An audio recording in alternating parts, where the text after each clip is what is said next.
survive. That dude! Yes, sir. All right, welcome to Speak for Yourself, the most fearless show in sports. Coming up, we'll tell you if Baker Mayfield needs to just stop talking for a while. And 1 hour from now, I've got some advice for Ezekiel Elliott on how to get his money. But we start today with Jimmy Garoppolo. Jimmy Garoppolo's first football game in nearly a year made me think of two things. One, 70% of all lottery winners file bankruptcy, and half say they're no more happy after the financial windfall. Two, the notorious B.I.G. song, More Money, More Problems, is the most prophetic song in the history of rap music. Really? 18 months ago, the notorious Jimmy G hit the NFL lottery. He parlayed a 5-game winning streak at the end of the 2017 season into a 5-year contract that momentarily made him the highest paid player in the league. He signed the deal in February of 2018. In July, just 5 months after inking a deal that paid him $27.5 million per year, TMZ spotted Jimmy in Beverly Hills on a date with a porn star. You say, so what? He can date who he wants. It's not our business. Damn right. Damn. I said then, and I say now. Jimmy G String's choice of public companion tells us something about his personality that might make him unfit to be a franchise quarterback. He doesn't understand or take seriously all the responsibilities that go along with being the face of an NFL franchise. You give someone like that a $137 million contract, and there's a damn good chance you'll live to regret it. I don't want to make too much of one awful preseason game, particularly the first game he's played since injuring his knee in September.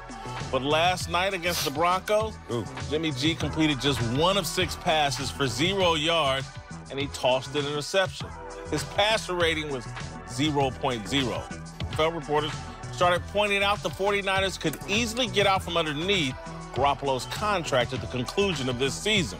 Our own Peter Schrager mentioned how much San Francisco coach Kyle Shanahan likes backup quarterback Nicky Mullins. You know what Garoppolo said after TMZ called him cavorting with a porn star? What? It is a good learning experience. Just have to take it in stride. I mean, it is what it is. You know what Garoppolo said last night after his pitiful performance? It's, it is what it is, the preseason right now, so just got to take it in stride. You know what Garoppolo said after Japan bombed Pearl Harbor? Stop. It's just a tiny island. We have to take it in stride. He said the same damn thing after John Wilkes Booth shot Lincoln. Take it in stride. You know why lottery winners go bankrupt? Because they don't understand the meaning of more money, more problems.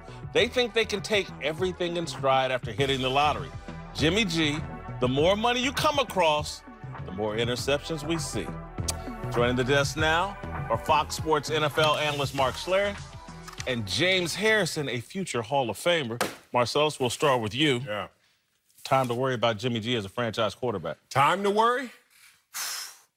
Not enough good evidence out there for us not to panic. I mean, if you think about who he is, you don't even know what that is. He's not played a full NFL season, even though you would try to combine and extrapolate 3 seasons of performance to get to almost half of a real regular season game. The deal was premature, which set absurd expectations for a player who we don't know who he is. And I'm the eternal optimist. I always like to think up for a player, especially with his talent and skill set. But I'm voting this down. If you ask me, is it time to panic? I don't even know where we got those expectations. Contract. Where we got those expectations based on his body of work to think that he was going to be greater than what we're seeing right now. Let's talk about when he returned after he won the 5 games in San Francisco, came back before the injury. 59% completion percentage, sacked 13 times, roller coaster ride before injury. So I think everything about his career so far has been premature, and it's time for us to panic if you ever had those great expectations of him. I don't think it's time to panic.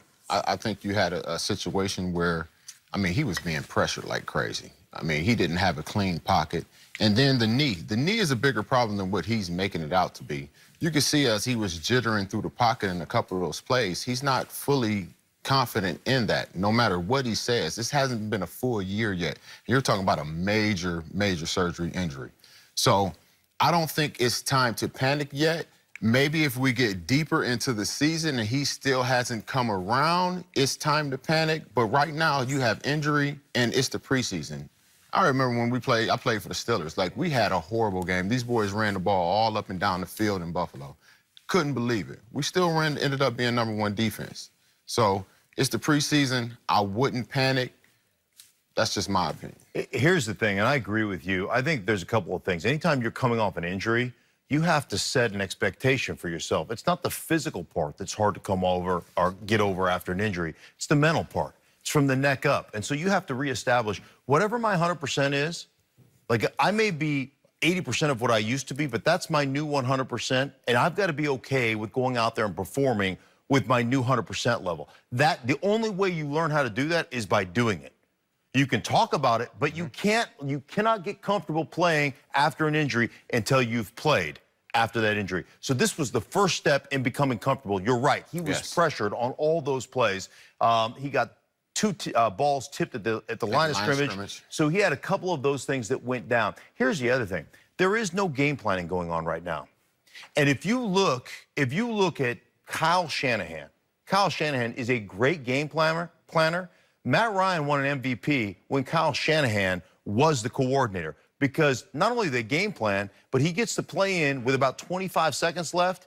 And so he's talking to the quarterback all the way till the play clock shuts off and tells you, hey, this is what they're in, this is what we're going to do. You're not doing that right now. So I would just tell you to pump the brakes. I think Jimmy G is going to be fine. There's no question he's got a great skill set, and he's got a great coach to take him along that path. So for everybody that's hitting the panic button, I would say stop right now and let it play out. The only thing I'll say, everybody's playing preseason football right now, and I'm seeing Daniel Jones complete passes. I'm seeing Dak complete passes. You got the injury now, and he got live bullets now. It's not practice anymore. It's not, no one's going to fall into your knee. You know, the last play that you showed, he got hit on the back and actually stumbled on his front. Well, you don't have the body of work to give him the benefit of the doubt. And you also can't start his career with a reference point post-injury, because the expectations are so great because of that contract. If he continues on this trajectory, and I know it's the preseason, I get it, but when you don't have a body of work... You're panicking after one preseason game. No. I forget, before he got hurt. Okay. People were like, was that the right deal? Then he gets hurt, so we paused that. Okay. Now, bad practice performances, who cares? Then it... Really? No, I say who cares until they translate into the game. Okay. And then it's like, okay, and now you have this contract. The elephant in the room is we have you on a team-friendly deal. The Kaepernick deal, which sounds great in big numbers, but if you dive into those details, a lot of exit strategies for the team. Okay. So if he doesn't step up, injury or not, you know how the game is. No question. This is going to be one and done. Which is fine. I will tell you this. You know, the report on the practice situation, I sat, like you and I are sitting right here and talked to John Lynch on Friday, general manager of the San Francisco 49ers.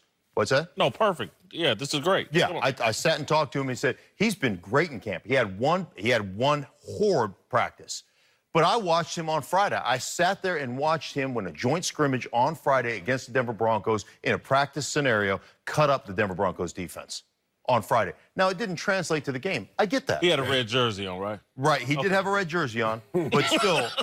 And that first interception which goes to the point of this is the first time you've been in a game where you know you could get hit. Right. That's the mental hurdle that you're going to have to overcome as a quarterback. I just think we're putting, from an expectation standpoint, we're putting a ton on him because he got paid. I get that. But I think right now, as far as that one performance, you have to also remember this is the Broncos' third preseason game. So it was their second preseason game, the first one he played in. So the Broncos are ahead from a defensive standpoint of what they put in, planning, also the blitz stuff that they brought. I'm going to go back to Kawhi Leonard and what I felt like we learned from Kawhi Leonard. Things leak for a reason. If people don't want information out there, it doesn't come out there. So, again, somebody throwing 5 interceptions in practice, you normally don't hear about it. They throw 2, you don't hear about 3. Someone wanted this information out there, and it got out there. I'm not sure how. Well, the practices are open, and so he went 5 straight plays in a row where he threw interceptions. That's unprecedented. And all that. That's hard to do. That's hard to do if they do that in Pee Wee. I mean, that's really, and so I just think that discussion, and then when I start hearing veteran reporters like a Peter Schrager start mentioning, they can get out of this deal. They really like Nicky Mullins. But think about this. If he didn't have that bad game, you wouldn't have heard about the interceptions. No, we heard about No, we heard it before. Yeah. Let me help you out here. Look, James, me and I'm you. trying to help you. Hey, look, I know. This is not time to panic to me. I gotta help my point, brother, right? I've been away from the game for a long time, so help me out here. Is 0.0 a good passer rating or a bad one? Yeah, that part. You know why? You never want to see somebody who has $127 million on the books, and he throws for a 0.0. No way, no how. Like, you got to get a back. Preseason game number 3, if he comes out and cuts it up, then I want you guys to come in here and give it a public apology right here. I have no problem because I'm going to say this thing. When he went 5-0, I was singing his praises. I was giving him money, loved him. I watched those games. Yeah. And people can say, oh, there were teams that didn't care, didn't take San Francisco seriously. No, I watched him and was impressed. But then he got paid. And I've seen people change after they get paid. I've seen them like, that's the finish line, not the start line. And again, so we don't know what this dude is made of. What we do know, and we blame Tom Brady, but what we do know is Bill Belichick let him go. And I haven't seen Bill Belichick let too many guys go that can really play. Well, the thing for me Chandler is... Jones? Well, no. A lot of defensive players. Mayo. A lot of players. Richard Seymour. We keep going. There's a lot of players. I don't want to go to that part. Yeah. Who's quarterback that got benched? Who's that guy? Best quarterback in football? Drew Bledsoe, $100 million man. Come on now. All right. New information deserves a new assessment. So I will change with the wind with Jimmy G, specifically because I can't trust his body of work. Typically, when you have a guy with a body of work, a resume, you lean towards the resume even during down times when they hit a rough patch.